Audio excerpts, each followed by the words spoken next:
Hey guys, this video is a request from the LP Ted, and today we're going to be taking a look at the Nintendo Gamecube in its original release box.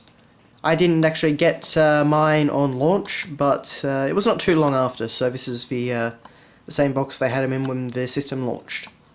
So of course we've got a nice picture of the Gamecube on the front, the classic Gamecube logo, which I've always rather liked, up there, as well as the IBM logo, because they made the microprocessor that the Gamecube used.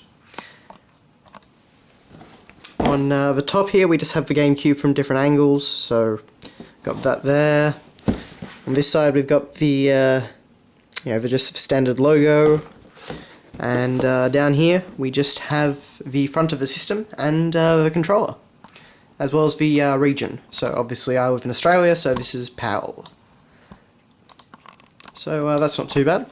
On the other side, we have an advertisement for the Nintendo Gamecube accessories. The actual way this box is laid out is very, very similar to, what do you say, like the N64 box that came out down here anyway. So it's interesting, there's a lot of, they're very, very similar in the way they present things. So you had the Nintendo Gamecube memory card, which didn't hold very much from memory. The controller, obviously. The modem adapter, which I honestly don't know what it played with. I think maybe there was a release of Phantasy Star Online for the Gamecube at one point, and I think maybe you could play Mario Kart. Well, I know you could link systems up, but anyway. And of course you could get the component video cable. So nothing too exciting. But on the back, here's where we have all the interesting stuff. And if I move that a bit, there we are.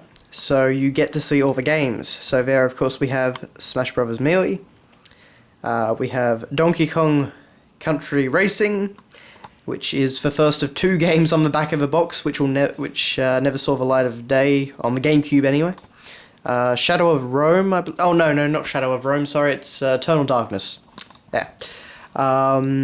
Luigi's Mansion. Cameo Elements of Power, which people may remember made its launch on the Xbox 360 many years later, and in a bit of a different form. Wave Race, Star Fox Adventures, Rogue Squadron, and some basketball game that I'm afraid I do not know. NBA Courtside 2002. Actually tell you what the games are. Oh, and of course Pikmin, the GameCube's new IP. So, yeah, a number of games on there. As I say, a couple of them never saw the light of day on the GameCube. What I do find interesting, though, is you see on each of the Rareware games, their own logo is actually on there. So, it's not the same for Eternal Darkness or anything, it's just Rareware, so just a little aside.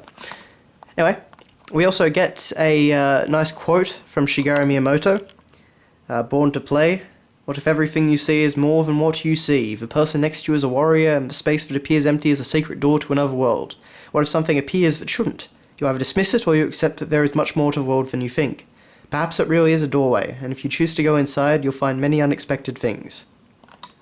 I love Miyamoto quotes. Anyway, so that is that.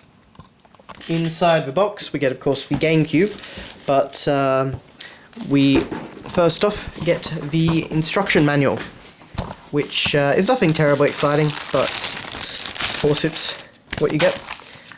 You get one of these little pamphlets for precautions and whatnot, and yeah, you just get a booklet on how to use and set up the GameCube if you can't figure it out yourself. It was pretty simple, so, but you know, it's there.